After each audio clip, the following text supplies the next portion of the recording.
Hello students, welcome to Magnet Brains. This is Anamika Singh. कैसे हैं आप सभी? मैं आशा करती हूँ कि आप सभी बहुत अच्छे होंगे एंड हाजिर हो चुके होंगे आज के इस प्यारे से सेशन में, आज की इस प्यारी सी वीडियो में, जहां मैं आप सभी के सामने लेकर आई हूँ एक बहुत ही प्यारा सा सेशन और एक बहुत ही प्यारी सी वीडियो, जहां आज हम डिस्कस करने वाले हैं most important multiple choice question. Most important तो इसके बाद पढ़ेंगे। अब हम मल्टीपल चॉइस क्वेश्चन में से रिलेटेड इस चैप्टर से रिलेटेड जितने क्वेश्चंस बन सकते हैं वो सब डिस्कस करेंगे और काफ़ी ज़्यादा इंटरेस्टिंग आज का सेशन होगा। इसे एंड तक ज़रूर देखिएगा। और इसे शुरू करने के पहले मैं कुछ इन्फॉर्मेशन जानकारी भी आप सभी को देना चाहती हूँ हमारे इस प्यारे से चैनल के बारे में। बहुत ध्यान से सुनिएगा। यदि आप क्लास 6 से लेकर 12th में किसी भी क्लास में हैं, magnet brains Hindi medium channel पर आप अपने सब्जेक्ट की क्लासेस अटेंड कर सकते हैं। किसी भी क्लास को देखने के लिए बेटा आपको कोई कोर्स बिल्कुल भी परचेस नहीं करना है और ना ही किसी भी तरह की कोई पेमेंट करनी है, क्योंकि मैग्नेट ब्रेन्स प्रोवाइड कराता है क्वालिटी एजुकेशन, वो बिल्कुल फ्री ऑफ कॉस्ट। इसी के साथ मैं आपको बताना चाहती हूँ कि हम 5 स्टेट बोर्ड कवर करते हैं, जैसे UP board, Bihar board, MP board, Rajasthan board, Delhi board. And जितनी भी चीज़ें हम कवर करते हैं वो सब होती है अरेंज फॉर्मेट में, जहाँ बेसिक से लेकर एडवांस लेवल हम लेकर चलते हैं और आप सभी के डाउट करते हैं सॉल्व। बस यही कुछ इन्फॉर्मेशन जानकारी थी जो मुझे आप सभी को देनी थी और मैंने दे दी है। इसी बात से अब हम बढ़ते हैं आगे की तरफ। और बच्चे लोग कमेंट्स करते हैं कि मैम आप जो हमें पढ़ा रही हैं या फिर आप हमें जो पढ़ा चुके हैं, हमें हमारे सेशंस के जो नोट्स हैं वो कहाँ से मिलेंगे? बेटा नोट्स की लिंक आपको नीचे मिल जाएगी डिस्क्रिप्शन बॉक्स में, वहाँ से आप ई नोट्स और ई बुक्स सब कुछ अच्छे से डाउनलोड कर सकते हो। ओके, तो चलो भाई, आज का फर्स्ट क्वेश्चन ये रहा आप सभी के सामने। इसे पढ़ाने के पहले एक चीज़ मैं और आप सभी को बताना चाहती हूँ कि जो जितने भी क्वेश्चन अभी हम करेंगे, आपको एक ब्लैंक पेपर लेना है, उसमें आपको करना है क्वेश्चन नंबर 1 ऐसे लिखना है। आपको लग रहा है कि इसका आंसर ए होगा, ए लगा दो। आपको लग रहा है सेकंड क्वेश्चन का आंसर बी होगा, बी लगा दो। थर्ड का आंसर भी ए होगा तो ए लगा दो। अगर मैंने बोला कि हाँ ए ही आंसर है तो करेक्ट करके अपने आप को एक नंबर दे देना, और अगर मैंने बोला गलत है तो फिर आप वहाँ पर मार्क्स नहीं लोगे। जितने भी एमसीक्यूज मैं आपको कराऊंगी आपको वो पूरे देखने हैं और एंड में अपने मार्क्स मुझे कमेंट सेक्शन में बताने हैं, ठीक है? चलो, ये रहा आज का हमारा फर्स्ट क्वेश्चन। भैया ऐसे कौन से पदार्थ हैं जो जैविक प्रक्रम के द्वारा अपघटित ही नहीं हो सकते हैं? एक्चुअली में उसे क्या कहा जाता है, वे क्या कहलाते हैं? सिंपली अगर इनके बारे में हम बात करते हैं कि भैया इनको क्या कहा जाता है, मेरी बात को बहुत ध्यान से सुनिएगा। कुछ ऐसे भी पदार्थ होते हैं जिनका जीवन काल कैसा होता है, काफी ज्यादा लंबा होता है। कैसा होता है? लंबा होता है। और इनका अपघटन जो है बिल्कुल भी आसानी से नहीं होता, यानी कि भैया ये 400 साल 500 साल ऐसे चलते हैं, समझ रहे हो? अब भाई कोई ऐसी चीज, आप थोड़ा सा दिमाग लगाओ। जब मैंने आपको चैप्टर पढ़ाया, जब मैंने ये पूरा चैप्टर आपको पढ़ाया, जब मैंने ये पूरा चैप्टर आपको एक्सप्लेन किया, हमने पढ़ा होगा कहीं ना कहीं तो मैंने आपको पढ़ाया ही है, निश्चित तौर पर पढ़ाया है कि कुछ ऐसी भी चीज़ें होती हैं बेटा जिनका अपघटन नहीं हो सकता है, और वो हमारे अर्थ पे बेसिकली कहीं ना कहीं किसी ना किसी फॉर्म में हमें प्रॉब्लम ही क्रिएट करेगी, हमारे लिए सही नहीं है, क्योंकि उसकी मात्रा दिन प्रतिदिन बढ़ती ही जा रही है जिसका अपघटन नहीं हो पा रहा है। भैया किस हिस्से पर रखोगे, कहाँ रखोगे और कब तक रखोगे? क्योंकि एक लार्ज स्केल पर या बड़े स्तर पर वो क्या कर रही है, स्पेस को ऑक्यूपाई कर रही है, साथ ही साथ मिट्टी के लिए भी वो सही नहीं है। तो ऐसे पदार्थ को क्या कहते हैं? वे पदार्थ जो जैविक प्रक्रम द्वारा अपघटित लाइव प्रोसेसेस के थ्रू अपघटित नहीं होते हैं, उन्हें क्या कहा जाता है बेटा? अजैव निम्नीकरण कहा जाता है। ऑप्शन नंबर 20 का क्या हो जाएगा? करेक्ट आंसर होगा। फर्स्ट का करेक्ट आंसर क्या है? ऑप्शन नंबर बी है। नेक्स्ट ये रहा आप सभी के सामने हमारे आज का सेकेंड क्वेश्चन। हमारे द्वारा खाए गए भोजन का पाचन किसके द्वारा किया जाता है? किनके द्वारा किया जाता है?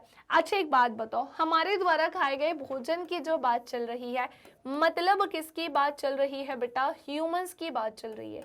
यानी किसकी बात चल रही है? मानव की बात चल रही है। सो मानव जिन भी चीज़ों को खाता है ना, सो उसका उनके शरीर में क्या होता है? एक बात बताओ, जब तुम सुबह सोकर उठे, तुमने किसी भी चीज़ को क्या किया होगा? खाया होगा, है ना। मतलब ब्रेकफास्ट खाया होगा, ब्रेकफास्ट किया होगा, फिर तुम लंच करोगे, फिर तुम डिनर करोगे। तो इन सभी चीज़ों का तुम्हारे शरीर में डाइजेशन किसकी हेल्प से होता है? क्या तुम्हारे शरीर में कोई वेस्ट प्रोडक्ट है, अपशिष्ट पदार्थ हैं, या फिर कुछ विशेष आपके शरीर में क्या है बेटा? एंजाइम है, या फिर बोलना चाहिए तुम्हारी पाचन शक्ति, या फिर तुम्हारे बॉडी में कुछ बैक्टीरिया है। क्या कहा मैंने? कि या फिर तुम्हारे बॉडी में कुछ बैक्टीरिया हैं जो इसके डाइजेशन में हेल्प करेंगे।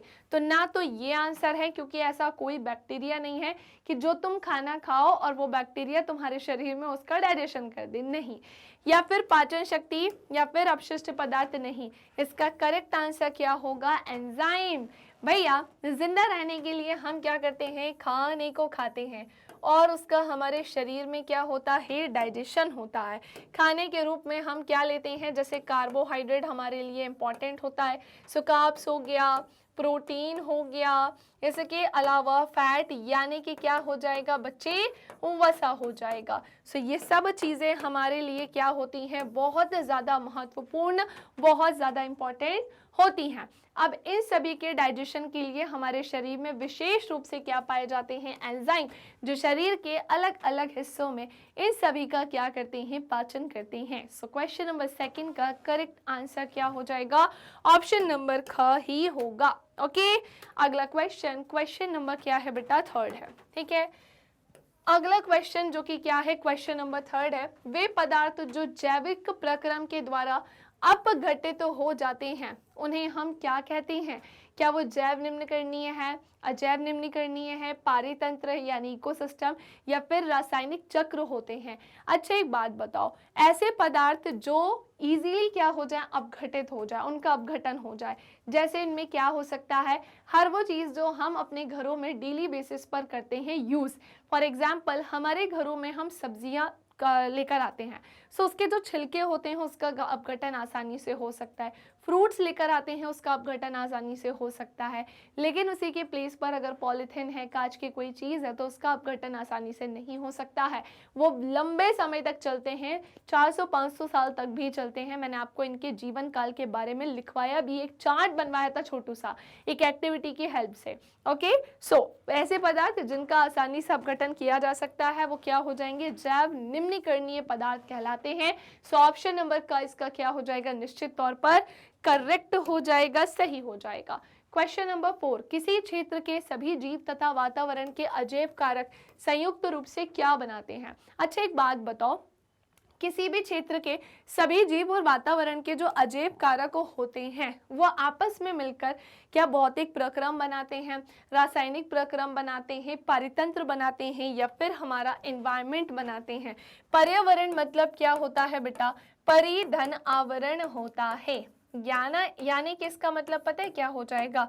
यानी कि इसका मतलब होगा हमारे चारों ओर का आवरण। क्या कहा मैंने?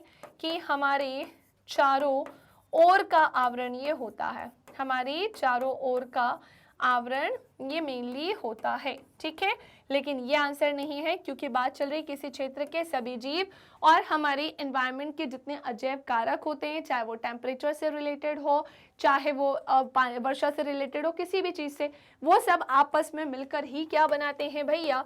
इकोसिस्टम बनाते हैं। क्या बनाते हैं? इकोसिस्टम बनाने का काम करते हैं। सो ऑप्शन नंबर ग इसका क्या हो जाएगा?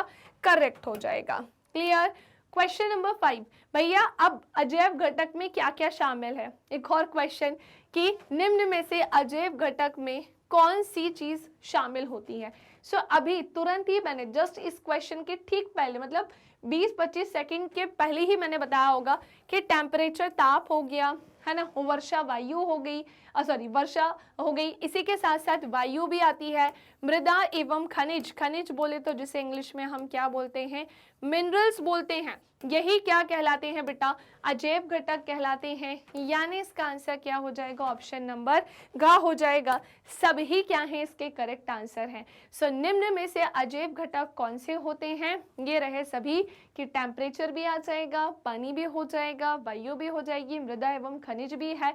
ये सब क्या है, हमारी प्रकृति में प्राकृतिक रूप से पाए जाते हैं। क्या कहा कि ये हमारी अर्थ पर, हमारी धरती पर प्राकृतिक रूप से पाए जाते हैं। जैसे एक बड़ा सा तालाब, ये नेचुरल है, ये प्राकृतिक है, हम नहीं बना सकते इसको। हम क्या बना सकते हैं, जल जीवशाला बना सकते हैं, एक्वेरियम बना सकते हैं, है ना, जिसके लिए हमें कई सारी बातों का ध्यान रखना होता है। इसके लिए अपनी फर्स्ट एक्टिविटी ओपन करना, उसमें मैंने बताया कि किन किन चीज़ों की आवश्यकता होती है, लेकिन हम ये सारी चीज़ें नहीं बना सकते। तो यस, ये कैसी होती है, नेचुरली प्राकृतिक रूप से ये पाई जाती है हमारी धरती, हमारी पृथ्वी पर। क्वेश्चन नंबर 6, चलो भाई सुनो। क्वेश्चन नंबर 6 हमसे क्या कहता है कि जितने भी ग्रीन प्लांट्स होते हैं, यानी कि भैया जितने भी हरे पौधे हैं, यानी कि जितने भी बेटा ग्रीन प्लांट्स होते हैं, और इसके अलावा नील हरित शैवाल, जिनमें क्या होता है, फोटोसिंथेसिस की कैपेसिटी होती है, प्रकाश संश्लेषण की क्षमता होती है, वो एक्चुअली में किस वर्ग में आती हैं। तो अगर मैं बात कर देती हूँ चाहे ग्रीन प्लांट्स को लेकर, या फिर मैं किसको लेकर बात कर देती हूँ, या फिर मैं लेकर बात कर देती हूँ, कहाँ गया, हाँ, ब्लू ग्रीन एल्गी, ये सभी क्या करते हैं भैया, फोटोसिंथेसिस करते हैं। क्या कहा मैंने कि ये सभी क्या करते हैं, प्रकाश संश्लेषण की क्रिया करते हैं। फोटोसिंथेसिस एक ऐसी प्रोसेस होती है, प्रकाश संश्लेषण बेटा एक ऐसी प्रक्रिया होती है जहां पर सभी ग्रीन प्लांट्स जो हैं वो क्या करते हैं, जहां पर जो सभी ग्रीन प्लांट्स जो हैं, अरे भैया ये सनलाइट की हेल्प से क्या करते हैं, अपना खाना बनाते हैं। इन्हें क्या चाहिए होती है, कुछ इसेंशियल चीज़ें इंपॉर्टेंट, जैसे एटमॉस्फेयर से कार्बन डाइऑक्साइड ले लेते हैं, रूट्स यानी कि जो जड़ें होती हैं, इनमें क्या पाया जाता है, बहुत सारा पानी होता है। ये सभी को लेकर क्या करते हैं, फोटोसिंथेसिस करते हैं और अपना खाना स्वयं बनाते हैं। क्योंकि ये कैसे होते हैं बेटा, स्वपोषी होते हैं। कैसे होते हैं, स्वपोषी, क्योंकि अपना खाना खुद ही बनाने का करते हैं काम। और इन्हीं को क्या कहा जाता है, क्या ये उत्पादक है, उपभोक्ता है, आहार श्रृंखला। बेटा ये आहार श्रृंखला यानी फूड चेन कैसे हो सकती है, क्या मैंने यहाँ ऐसा बोला कि इसे कोई खा रहा है फिर कोई इसे खाएगा, नहीं, ऐसा तो नहीं बोला। पारितंत्र इकोसिस्टम ये नहीं होता है, अभी हमने जाना इकोसिस्टम क्या होता है। यानी इसका करेक्ट आंसर क्या होगा, उत्पादक। तुम्हारे पेपर में उत्पादक कौन होते हैं, क्या होते हैं, उपभोक्ता क्या है, इससे प्रॉपर क्वेश्चन बनते हैं। और इस क्वेश्चन का करेक्ट आंसर ऑप्शन नंबर क ही होगा।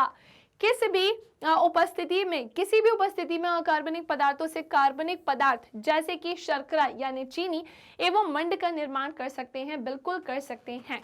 लेकिन किसकी उपस्थिति में ऐसा होगा, सनलाइट के प्रेजेंस में ऐसा होगा क्या, बोलो बोलो। सारे बच्चे कमेंट सेक्शन में बोलेंगे क्लोरोफिल के प्रेजेंट में या जैव अजैव के प्रेजेंट में। हाँ, तो मेरी बात ध्यान से सुनो, इसका करेक्ट आंसर तुम्हारा फेवरेट ऑप्शन है, जहाँ लिखा होता है ना उपरोक्त सभी या ए और बी दोनों, तो वो तुम्हारे फेवरेट है।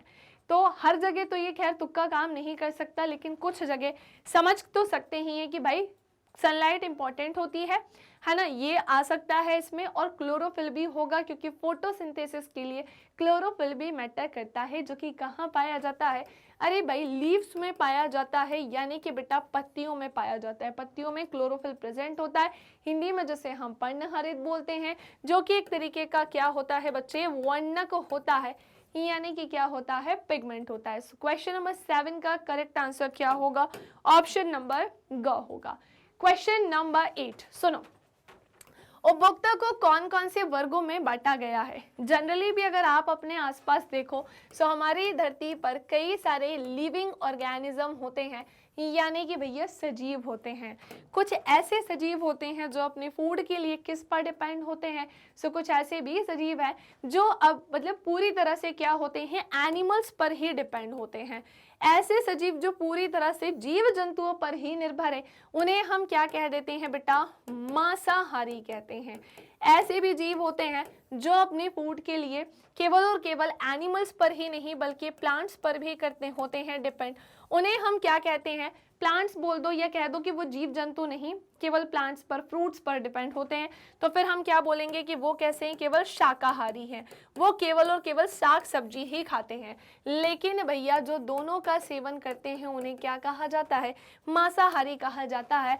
और उपभोक्ता जो है भैया वो इनको तीनों ही वर्गों में बांटा गया है, शाकाहारी में भी, मांसाहारी में भी, सर्वाहारी एवं परजीवी में भी, और उपभोक्ता मतलब उपरोक्त सभी, यही इसका क्या हो जाएगा, करेक्ट आंसर होगा। सो हमारे 8 क्वेश्चन हो गए हैं। 9वें क्वेश्चन पे आ जाओ तेजी से कि वे जीव जो उत्पादक द्वारा समझना, जो उत्पादक द्वारा उत्पादित भोजन पर या तो बेटा डायरेक्टली या फिर इनडायरेक्टली, मतलब दोनों ही तरीके से क्या करते हैं, डिपेंड करते हैं, उन्हीं को हम क्या कहते हैं भैया, उपभोक्ता कहते हैं। जो जीव अपने उत्पादक के द्वारा उत्पादित भोजन पर, यानी ये उसका जो उत्पादक है, भोजन को जो उत्पादित करता है, वो उस पर या तो डायरेक्टली या इनडायरेक्टली डिपेंड होते हैं, उसी को हम क्या बोलेंगे, उपभोक्ता बोलेंगे। क्वेश्चन नंबर 10 ये रहा आप सभी के सामने। विभिन्न जैविक स्तरों पर भाग लेने वाले जीवों की श्रृंखला किस का निर्माण करती है।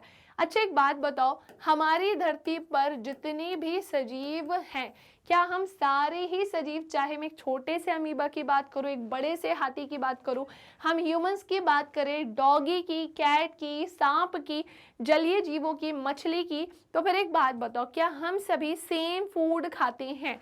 क्या हम सभी अपने खाने के लिए समान चीज़ों पर ही निर्भर करते हैं? क्या नहीं, हम सभी का भोजन एक नहीं है, लेकिन ये सच है कि हम सभी जिंदा रहने के लिए भोजन तो करते हैं। फिर मैम हम सबका फूड क्या होता है, भोजन क्या है बेटा, वो अलग अलग होता है। उसी के लिए क्या बात होती है, उसी को हम क्या बोलते हैं, फूड चेन बोलते हैं, यानी कि वो हमारी क्या होती है, आहार श्रृंखला होती है।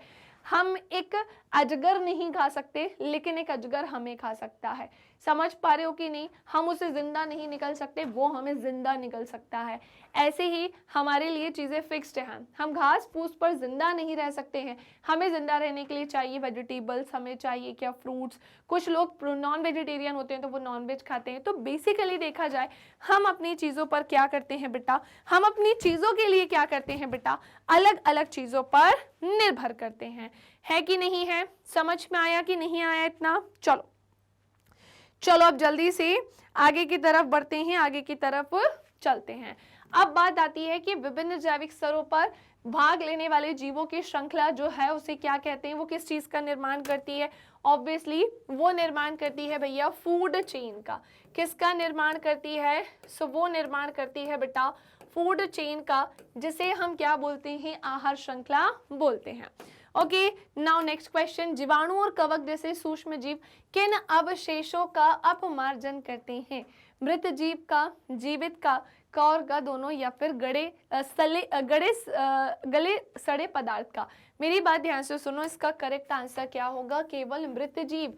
बैक्टीरिया और फंगी जो होते हैं, जो डेड ऑर्गेनिजम्स होते हैं, मरे हुए जीव होते हैं, उन कवक जैसे ये सारे माइक्रो ऑर्गेनिजम्स, इनको क्या करते हैं भैया, इनके अवशेषों का अपमार्जन करने का काम करते हैं, ताकि अगर ऐसा नहीं होगा तो हमारे धरती पर इनकी संख्या भी लगातार बढ़ती ही जाएगी और एक ऐसी स्थिति आएगी कि भाई बहुत ज़्यादा बीमारियां तक होने लगेगी। कोई जीव अगर इसका अपमार्जन ही नहीं हो रहा है या दूसरे माइक्रो ऑर्गेनिजम्स इसको अपघटित ही नहीं कर रहे हैं, तो आप सोचो कि ये हमारे लिए कितना हानिकारक है। कोई ऐसा मांस का टुकड़ा जो आपके सामने 10 दिनों से पड़ा है, तो क्या होगा फिर? उसकी गंदी सी बदबू आएगी और कहीं ना कहीं वो बीमारी को जन्म देगा, क्योंकि वो एक तरीके का इन्फेक्शन ही फैलाएगा, है ना। क्वेश्चन नंबर 12 है, किसका स्तरीकरण करके उसे विषम पोषी अथवा उपभोक्ताओं के लिए उपलब्ध कराते हैं? आहार श्रृंखला, सौर ऊर्जा, उत्पादक या पोषी स्तर? तो आंसर क्या हो जाएगा बेटा? वो हो जाएगा सौर ऊर्जा। किसका स्तरीकरण करके उसे विषम पोषी अथवा उपभोक्ताओं के लिए उपलब्ध कराते हैं? सो आंसर क्या होगा? सौर ऊर्जा, जो बेसिकली क्या करती है, फोटोसिंथेसिस की हेल्प होती है। फोटोसिंथेसिस प्रकाश संश्लेषण की क्रिया होती है, जहाँ सौर ऊर्जा को किस में परिवर्तित किया जाता है? रासायनिक ऊर्जा में। किस में?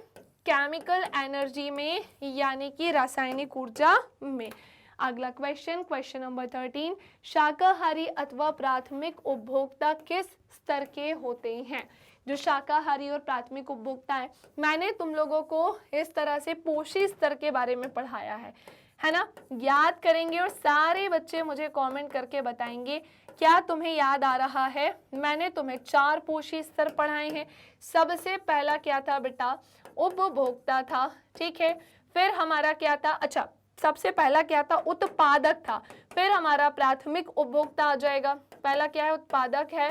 फिर हमारा क्या हो जाएगा बेटा? प्राथमिक उपभोक्ता हो जाएगा। ओके, फिर हमारा सेकेंड, नेक्स्ट थर्ड नंबर पे क्या हो जाएगा? द्वितीयक उपभोक्ता हो जाएगा। क्लियर?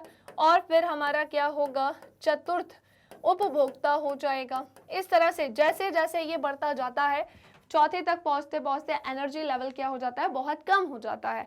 एंड यस, शाकाहारी अथवा प्राथमिक उपभोक्ता किस स्तर के होते हैं? द्वितीय पोषी स्तर। ये प्रथम है, ये द्वितीय है ना? और इसके अलावा प्रथम है, ये द्वितीय है, ये तृतीय है, चतुर्थ हो जाएगा। इस बात का ध्यान रखना। सो प्रथम, अच्छा एक सेकेंड, चतुर्थ भी नहीं, ये तृतीय हो जाएगा ना, ये तृतीय है। और सीक्वेंस में अगर देखेंगे तो क्या होगा? चतुर्थ होगा। यानी कि इसका करेक्ट आंसर क्या होगा? ऑप्शन नंबर ख होगा। क्योंकि जितने भी शाकाहारी या प्राथमिक उपभोक्ता है, शाकाहारी प्राथमिक उपभोक्ता के अंतर्गत आते हैं, जो कि द्वितीय पोषी स्तर होता है। पेपर में बनाने को आएगा, ध्यान रखना। एक खाद्य श्रृंखला में पोषक स्तरों को कौन सीमित करता है? कौन सीमित करता है? पानी कर देगा क्या एक खाद्य श्रृंखला?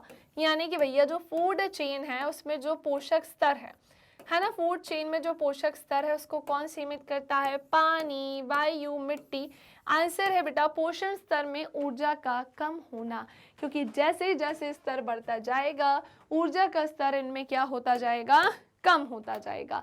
यानी कि 14 का करेक्ट आंसर क्या होगा? ऑप्शन नंबर घ होगा। 15, निम्नलिखित में से कौन सा मानव निर्मित पारितंत्र है? नदी, फसली क्षेत्र, वन या फिर महासागर? मानव निर्मित पारितंत्र, इकोसिस्टम जो है भैया मानव निर्मित भी होता है और बेटा प्राकृतिक यानी नेचुरल भी होता है। मानव निर्मित यानी कि जिसे मानव ने निर्मित किया है। क्या मानव महासागर बना सकता है? क्या मानव बड़ी बड़ी नदियां बना सकता है? क्या मानव बड़े बड़े फॉरेस्ट, अरे भैया हम जंगल बना सकते हैं क्या? इतने भी महान नहीं हुए हैं हम। इसका आंसर क्या होगा? फसली क्षेत्र। एग्रीकल्चर के लिए एक क्षेत्र बना सकते हैं, क्योंकि हम क्या करते हैं? एग्रीकल्चर। हम एग्रीकल्चर क्यों करते हैं? क्योंकि भैया हम जो है, भारत एक कृषि प्रधान देश है। क्या कहा मैंने? क्योंकि भारत एक कृषि प्रधान देश है और यह अपनी चीज़ों के लिए किस पर निर्भर होता है? सो यह अपनी चीज़ों के लिए एग्रीकल्चर यानी कि कृषि पर ही निर्भर होता है। क्या कहा? कि यह अपनी चीज़ों के लिए एग्रीकल्चर यानी कि कृषि पर ही निर्भर होता है। सो निम्नलिखित में से कौन सा मानव के द्वारा निर्मित पारितंत्र है? आंसर क्या हो जाएगा बेटा? ऑप्शन नंबर ख। इनमें से कौन सा कथन रॉन्ग ही है? भैया सही नहीं है, यानी कि वो क्या होगा? गलत। कि सारे हरे पौधे और नील हरित शैवाल जो है वो उत्पादक होते हैं क्या? तो भैया देखो, इनमें से कौन सा गलत है पूछा है, तो ये तो सही है। और ये सभी क्या करते हैं? अभी हमने जाना था प्रकाश संश्लेषण करते हैं, है ना? ये अभी हमने जाना कि ये सब के सब क्या करते हैं? प्रकाश संश्लेषण, फोटोसिंथेसिस करते हैं। यानी कि भैया ये सही है, ठीक है। हरे पौधे अपना भोजन कार्बनिक पदार्थों से बनाते हैं। ओ भाई, उत्पादक अपना भोजन अकार्बनिक पदार्थों से प्राप्त करते हैं और पौधे सौर ऊर्जा को रासायनिक ऊर्जा में परिवर्तित करते हैं। अभी हमने जाना था, लेकिन किसकी सहायता से? प्रकाश संश्लेषण की सहायता से ऐसा होता है। ध्यान रख लेना बेटा, किसकी सहायता से ऐसा होता है? प्रकाश संश्लेषण की सहायता से ऐसा होता है। और ऑप्शन नंबर सेकंड बिल्कुल रॉन्ग है, गलत है कि हरे पौधे अपना भोजन जो है वो कार्बनिक पदार्थों से प्राप्त करते हैं। नहीं, रॉन्ग, गलत। इसीलिए यही क्या हो जाएगा? इसका करेक्ट आंसर होगा किसका? क्वेश्चन नंबर 16 का। आहार जाल बनता है। आहार जाल की अगर मैं बात करती हूँ, जीवों और पर्यावरण के बीच संबंध के द्वारा, पादपों जंतुओं के बीच संबंध के द्वारा, किसी पारितंत्र में विभिन्न आहार श्रृंखलाओं के जोड़ के द्वारा, या जंतु और पर्यावरण के बीच संबंध के द्वारा। देखो भाई, किसी पारितंत्र इकोसिस्टम में विभिन्न आहार श्रृंखलाओं का जो जोड़ होगा उसी से ही क्या बनेगा भैया, आहार जाल बनता है, जहां पर एक ही जीव दूसरे अन्य कई सारे जीवों का भोजन हो सकता है या वो दूसरे कई सारे जीवों का अपना भोजन बना सकता है। ऐसा ही कहां पर होता है, आहार जाल में होता है। एक जीव एक पर ही डिपेंड होगा नहीं, एक जीव दो से ज्यादा जीवों पर भी अपने फूड के लिए डिपेंड हो सकते हैं। हम ही होते हैं, हम ही हैं अपने फूड के लिए, एनिमल्स प्लांट्स दोनों पर ही तो निर्भर हैं। किसी स्थलीय पारितंत्र की कुल प्राथमिक उत्पादकता का कितना % भाग शाकाहारियों के द्वारा खाया जाता है? किसके द्वारा भैया? तो हमसे क्या बोला जा रहा है बेटा, हमसे ये बोला जा रहा है कि किसी स्थलीय पारितंत्र की कुल प्राथमिक उत्पादकता का लगभग कितना भाग शाकाहारियों के द्वारा खाया जाता है। सो आपको आंसर देना है केवल और केवल 10%, है ना। यानी इसका करेक्ट आंसर क्या होगा, ऑप्शन नंबर सेकंड, ये आपके NCERT में गिवन है। इनमें से कौन आहार श्रृंखला का निर्माण करता है? आपका ना एक इमेज है, उस नंबर तो मुझे याद नहीं है, लेकिन फॉरेस्ट में अलग बताया गया है, घास का बताया गया है वहां पर, तो प्लीज उस इमेज को जरूर देखना। पेपर में बना तो नहीं पाओगे लेकिन सीक्वेंस तुम्हें याद हो जाएगा। समझ रहे हो कि नहीं? जैसे अगर हिरण है तो हिरण क्या करेगा भाई, जंगलों में पेड़ पौधे सारी चीजें, घास वास पेड़ पौधे ये सब खाता है। वहीं पर अगर बात करते हैं हिरण को कौन खाएगा, शेर खाएगा। ऐसे करके वो वनों में और घास के साथ मतलब मैदानों में और ऐसे करके बहुत सारी जगह पे बताया गया है, 3 जगह पे, तो उसे जरूर से जरूर पढ़ लेना। अब इनमें से आहार श्रृंखला का निर्माण कौन कर रहा है भैया, घास, बकरी, मानव, ये आहार श्रृंखला फूड चेन का निर्माण कर रही है। घास, गेहूं, आम कैसे फूड चेन बनाएगी, ये कैसे बनाएगी कि बकरी फिर गाय और फिर बकरी, नहीं पॉसिबल है। घास, मछली और बकरी रॉन्ग हो जाएगा। इसका करेक्ट आंसर क्या होगा बेटा, सो वो होगा ऑप्शन नंबर ख।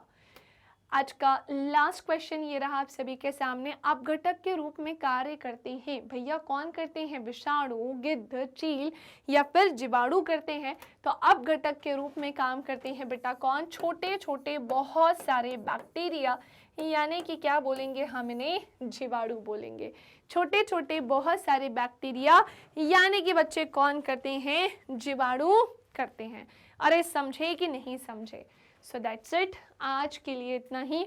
उम्मीद करती हूँ कि ये सब तुम्हें अच्छे से क्लियर हो गया होगा, उम्मीद करती हूँ कि ये सब तुम्हें अच्छे से समझ में आ गया होगा। सेशन को लाइक कर देना, सेशन को शेयर कर देना, और चैनल को सब्सक्राइब नहीं किया है तो वो तो सबसे पहले करना। इसी के साथ आपका एक वीडियो और बाकी है, देन आपका सिलेबस पूरी तरह से फिनिश हो जाएगा। अब हम इसके बाद मोस्ट इंपॉर्टेंट क्वेश्चन पढ़ेंगे। बाकी आज के लिए इतना ही, मिलेंगे नेक्स्ट सेशन में।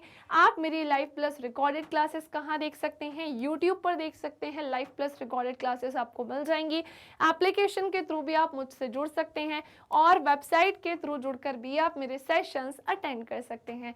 इसी के साथ साथ ये है मैग्नेट ब्रेन्स के कुछ अदर प्लेटफॉर्म्स, और ये है हमारे हिंदी इंग्लिश मीडियम के टॉप कोर्सेज, जहां पर हम CBSE board, Delhi board, Bihar board, UP board, MP board, Rajasthan board, Vedic maths, crash course, spoken English, ये सब कुछ करवाते हैं कवर। बाकी ई नोट्स और ई बुक के लिंक आपको नीचे मिलेंगे डिस्क्रिप्शन बॉक्स में। सो मिलेंगे अब हम हमारे नेक्स्ट और लास्ट सेशन में। आज का सेशन कैसा लगा एंड वेरी इंपॉर्टेंट, आपके कितने मार्क्स आए हैं मुझे कमेंट सेक्शन में ज़रूर बताइएगा, और किसी भी क्वेश्चन पे डाउट हो तो ज़रूर पूछ लीजिएगा। मिलेंगे नेक्स्ट सेशन में, तब तक के लिए bye bye, take care, thank you class.